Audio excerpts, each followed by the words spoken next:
Amado irmão, amada irmã, saúde e paz. Os discípulos não compreendiam o que Jesus dizia. O sentido lhes ficava escondido de modo que não podiam entender. Nossa vida está sempre desafiada à compreensão exata da realidade e da verdade que deve nos iluminar. Exige de nós humildade e abertura por um permanente diálogo com Deus e abertos aos clamores dos irmãos e irmãs, sobretudo os pobres e sofredores. Naquele tempo todos estavam admirados com todas as coisas que Jesus fazia. Então Jesus disse a seus discípulos: prestai bem atenção às palavras que vou dizer. O Filho do Homem vai ser entregue nas mãos dos homens. Mas os discípulos não compreendiam o que Jesus dizia.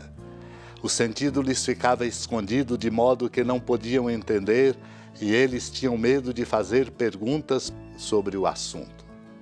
Nossa condição de discípulos, como Pedro, Tiago e João, irmãos e irmãs, nos exige o esforço racional e espiritual para alcançar o sentido da missão de Jesus e, em consequência, adquirir os elementos necessários para a nossa qualificação humana e espiritual.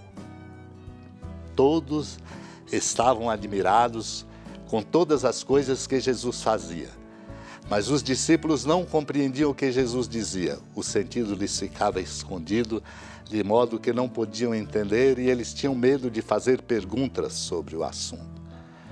Ilumina-nos o comentário sobre o Evangelho de São Marcos, de São Jerônimo, quando argumenta que Pedro, Tiago e João, tendo antes contemplado Moisés e Elias sem Jesus, ao vê-los conversando com Jesus e trajando vestes brancas, compreenderam que estavam na montanha. De fato, nós também estamos na montanha quando possuímos a inteligência espiritual da Escritura. Se leio o Gênesis, se leio o Êxodo, o Levítico, os Números ou o Deuteronômio, lendo-os de modo carnal, é na planície, que parece-me estar. Mas se os compreendo de maneira espiritual, é para o alto da montanha que subo. Se acendes uma luz em pleno dia, diz São Jerônimo, por acaso ela ilumina? Quando a luz do sol clareia, a da lâmpada se vai. De modo análogo, quando Cristo está presente, a lei e os profetas desaparecem. Nada se retira da glória da lei dos profetas. Pelo contrário, devemos louvar a glória da lei dos profetas por terem anunciado a Cristo. Entretanto, ao ler a lei e os profetas, não devemos pretender ficar na lei e nos profetas, mas pela lei e pelos profetas chegar a Cristo. Conceda-nos, Deus, a graça de sermos anunciadores do reino pelo testemunho, para que todos possam chegar a Cristo. Senhora da piedade, Mãe Virgem do Cristo Deus. Lembrai-vos, ó piedosíssima Virgem Maria, que nunca se ouviu dizer que alguém daqueles que, tendo recorrido à vossa proteção, implorado a vossa assistência e reclamado o vosso socorro, tenha sido por vós desamparado. Animado com igual confiança, a vós recorro, ó Virgem das Virgens, e gemendo sob o peso dos meus pecados, me prostro a vossos pés.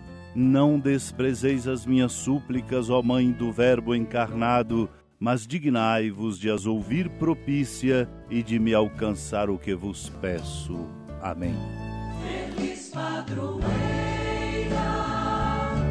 de um povo a lutar, a gente mineira te quer exaltar,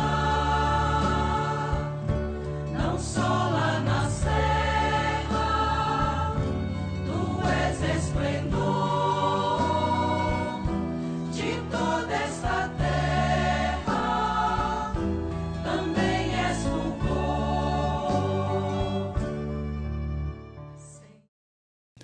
Amado irmão, amada irmã, com a alegria do Santuário Basílica da Padroeira do Estado de Minas Gerais, a Senhora da Piedade, que da sua casa de clemência e bondade nos acompanhe e nos abençoa, do alto da serra, magnífica arquitetura divina, a bênção de Deus, amor misericordioso, Pai, Filho e Espírito Santo, desça sobre sua família, proteja sua casa, sustente sua vida, fecunde o caminho missionário de nossa igreja, nos enche de sabedoria e permaneça conosco para sempre.